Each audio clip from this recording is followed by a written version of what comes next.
Kompetisi Liga 1 diliburkan demi Timnas Indonesia. Bagaimana Sintayong dapat mencapai target PSSI? Di tengah target itu, Erick Thohir memasukkan istilah Olimpiade.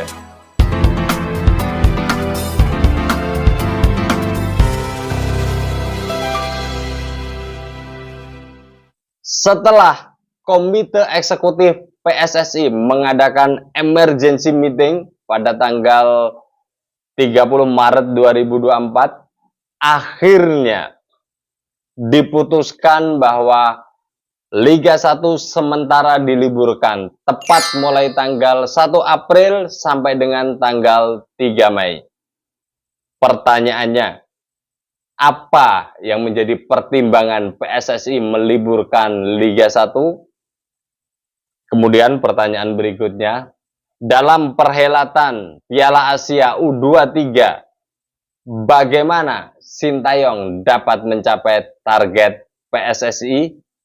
Menarik untuk kita bahas. Kita pada poin pertama dulu, bahwa ya akhirnya Liga 1 diliburkan. Jelas ada dua pertimbangan dari sisi hak ya. Pertama, bahwa kepentingan Timnas Indonesia. Timnas Indonesia harus mendapatkan asupan pemain-pemain terbaik ya di Liga 1 guna mendukung target dari Timnas Indonesia. Nah, yang terjadi hari ini, pemain-pemain yang dipanggil itu tidak terdistribusi normal. Artinya ada satu klub misalkan yang pemainnya itu diambil 3, ada yang diambil 4, ada yang diambil 5.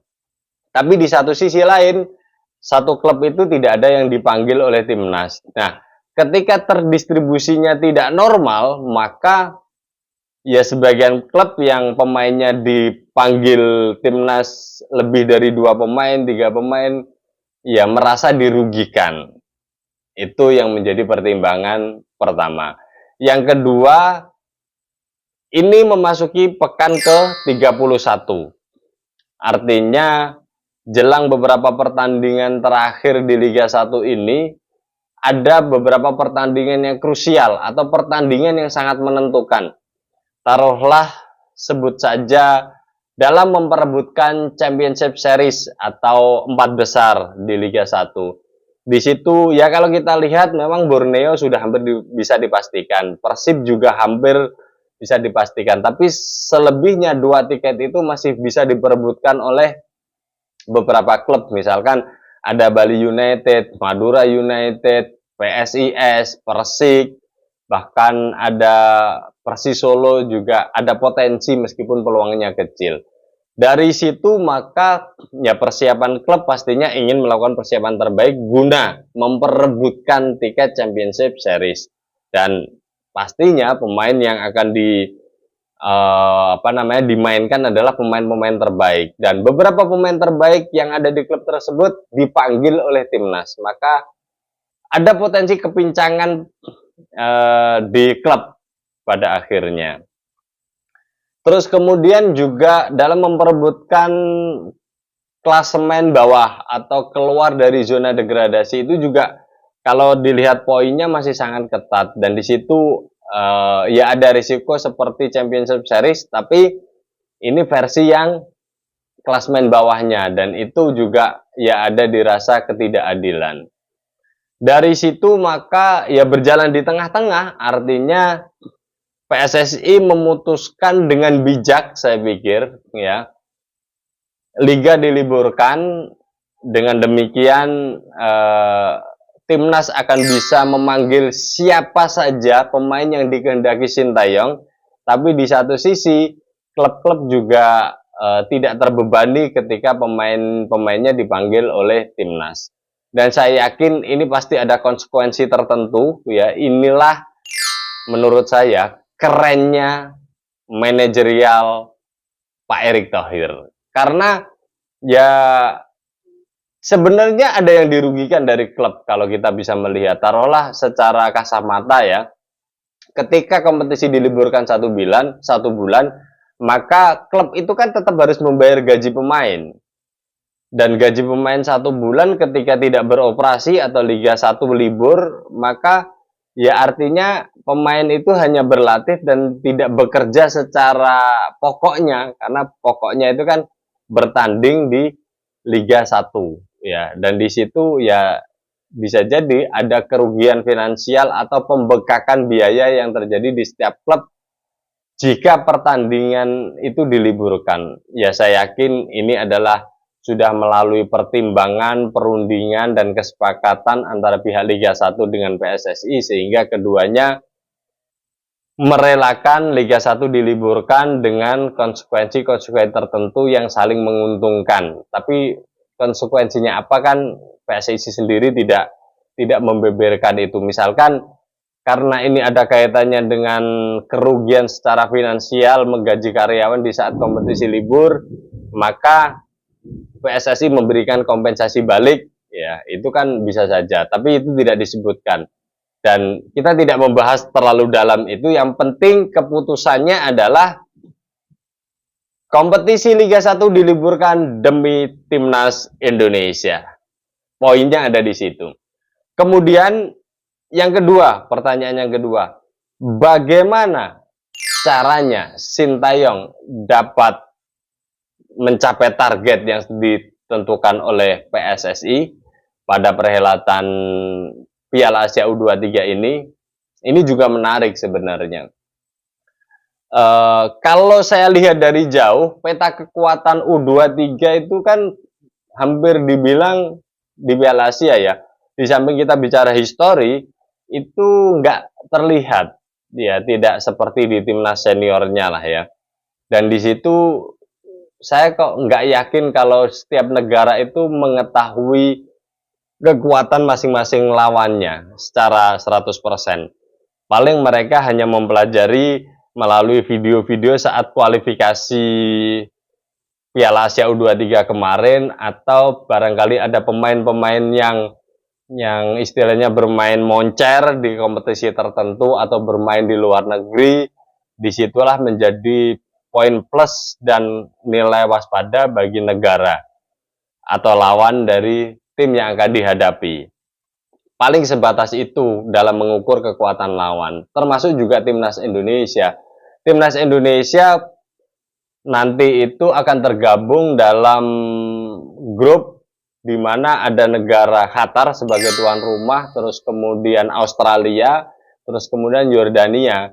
Ya secara nama besar, ya mereka besar semua gitu, harus kita akui. Akan tetapi secara kekuatan bisa jadi mereka juga tidak 100% tahu kekuatan timnas Indonesia, dan timnas Indonesia pun saya yakin masih meraba-raba dengan kekuatan tim lawan. Nah, itu yang menjadi PR Sintayong. Itu secara kekuatan lawan. Kemudian secara persiapan internal sendiri, PSSI sudah sangat bekerja keras. Intinya habis-habisan untuk mendukung Sintayong. Liga 1 sudah diliburkan. Lobby-lobby ke pemain yang bermain di luar negeri sudah dilakukan. Artinya jika nanti kekuatan itu bersatu antara pemain yang bermain di luar negeri yang sudah langganan masuk timnas ya, disambungkan dengan Liga 1, artinya ya timnas Indonesia jika ada hasil yang kurang enak atau kurang menguntungkan ya, atau belum sesuai target, maka tidak bisa mengkambing hitamkan persiapan ya, karena PSSI sudah memberikan yang terbaik dari sisi suplai pemain istilahnya ke timnas atau ke Sintayong dan official. Terus kemudian ya tinggal Sintayong meraciknya. Nah, dari dua pertimbangan ini, satu, Sintayong akan mendapatkan pemain-pemain terbaik baik di Liga 1 maupun pemain yang bermain di luar negeri. Kemudian yang kedua, ya ini bisa jadi keuntungan atau kelemahan, artinya Sintayong maupun pelatih negara lain tidak 100% tahu kekuatan lawan ya. Dan ya ini bisa menjadi menarik sebenarnya untuk bisa bersaing. Artinya nama besar saja tidak cukup. Taruhlah gini, nama besar Qatar itu belum tentu kita bandingkan dengan Qatar timnas senior. Nama besar Australia belum tentu kualitasnya sama dengan timnas senior Australia dan sebagainya.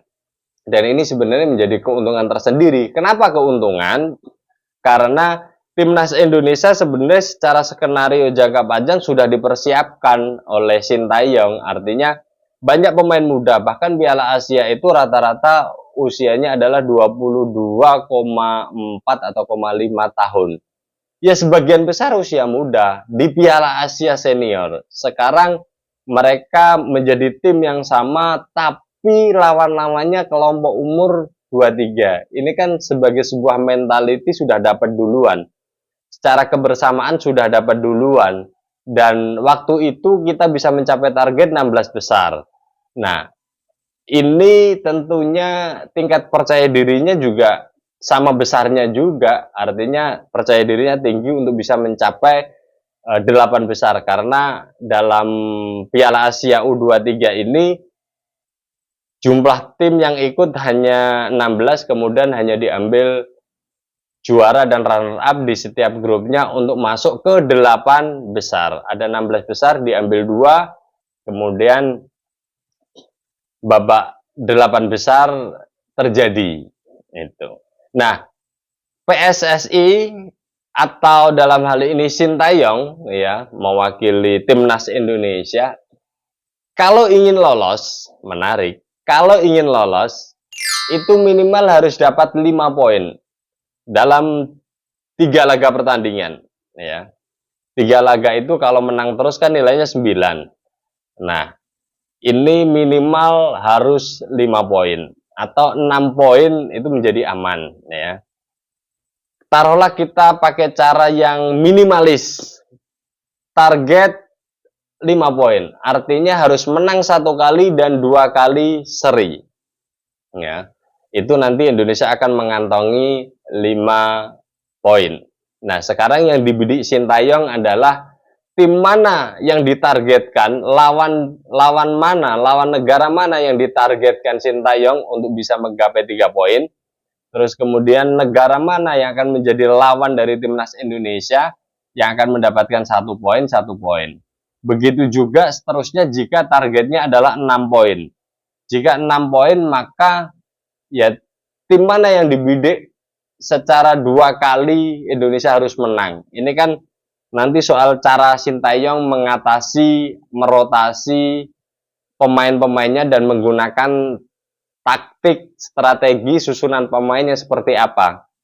Taruhlah karena misalkan Australia dianggap tim yang paling kuat misalnya. Nah ini kan susunan permainannya jelas berbeda karena targetnya 1 poin, maka pemain-pemain yang dipakai adalah pemain yang sebagian punya kemampuan bertahan. Gitu. Misalkan Yordania kita targetkan untuk mendapatkan 3 poin, maka ya formasinya tentu saja seimbang iya, tapi lebih ke condong ke menyerang sehingga potensi mendapatkan kemenangan besar. Otak-atik ini yang harus dilakukan. Tapi intinya adalah minimal 5 poin, 6 poin menjadi lebih aman, apalagi 9 poin akan surprise tersendiri. Publik timnas Indonesia akan gempar lagi seperti saat timnas Indonesia menggulung Vietnam 2 kali berturut-turut. Itu sesuatu yang membahagiakan bagi kita semua. Maka target itu yang menjadi bidikan Sintayong, lolos 8 besar. Bahkan Erick Thohir secara motivasi kritiknya kepada timnas, ya motivasi yang baik tentunya, melalui Piala Asia U23 ini kita punya potensi lolos Olimpiade. Ini kan menarik sebenarnya. Ini percikan semangat ini. Itu. Apakah mungkin? Ya bisa jadi mungkin. Kemungkinan kecil iya itu. Tapi dengan percikan ini ya misalkan meleset kan tetap 8 besar. Ya, karena kalau yang diambil itu Olimpiade kan 3 besar. 3 besar berarti syarat utamanya kan harus lolos semifinal. Kalau lolos semifinal kemudian 2 pemenang di semifinal akan ke final, terus kemudian yang satunya memperebutkan juara ketiga, dan juara ketiga itu nanti yang ikut serta di samping nomor 1, nomor 2, nomor 3 yang ikut serta dalam Olimpiade. Dan ini menarik. Artinya Target PSSI 8 besar. Tapi di tengah target itu Erick Thohir memasukkan istilah Olimpiade.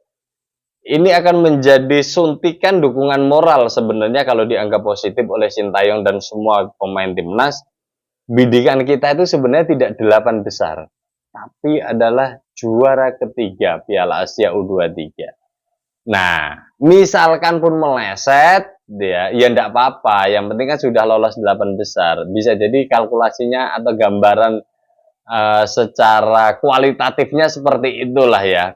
Dan ini menjadi spirit menarik. Sekali lagi, Liga 1 sudah diliburkan, PSSI sudah melakukan sesuatu, ya, pemain-pemain yang bermain di luar negeri coba dipanggil semuanya, dinego semuanya. Kita nanti akan lihat update-nya siapa saja yang bisa ikut.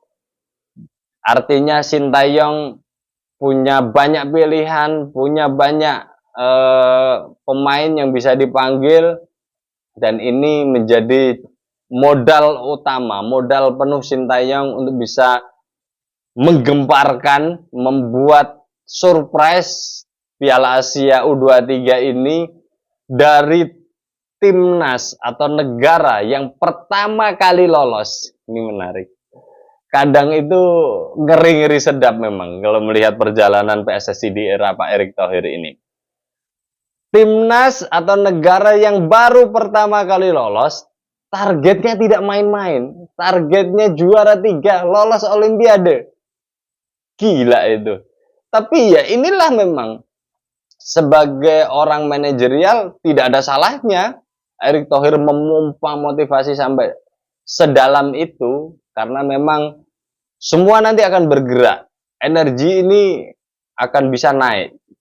Dan yang pasti adalah, terakhir saya katakan, ada momentum di situ. Momentumnya apa? Prestasi-prestasi kecil yang sudah dilakukan atau sudah diraih Sintayong dan timnas Indonesia, baik di kelompok umur, lolos Piala Asia U20, lolos Piala Asia U23, lolos Piala Asia Senior, target tercapai 16 besar Piala Asia. Terus kemudian kualifikasi Piala Dunia juga mendapatkan poin-poin positif yang nanti potensinya akan bisa lolos ke putaran 3. Inilah momentum, semangat PSSI, semangat Sintayong, semangat timnas Indonesia dan seluruh masyarakat Indonesia sedang berada pada fokus pada timnas, cinta pada timnas. Aura ini nanti yang akan menjadi pembeda sebenarnya. Banyak beberapa negara ketika mengikuti turnamen itu masyarakatnya itu adem-adem saja. Jadi ya biasalah mereka bertanding gitu. Tapi kalau di Indonesia kan tidak. Indonesia ada timnas main pasti isunya besar. Ya, ini kekuatan kita sebenarnya.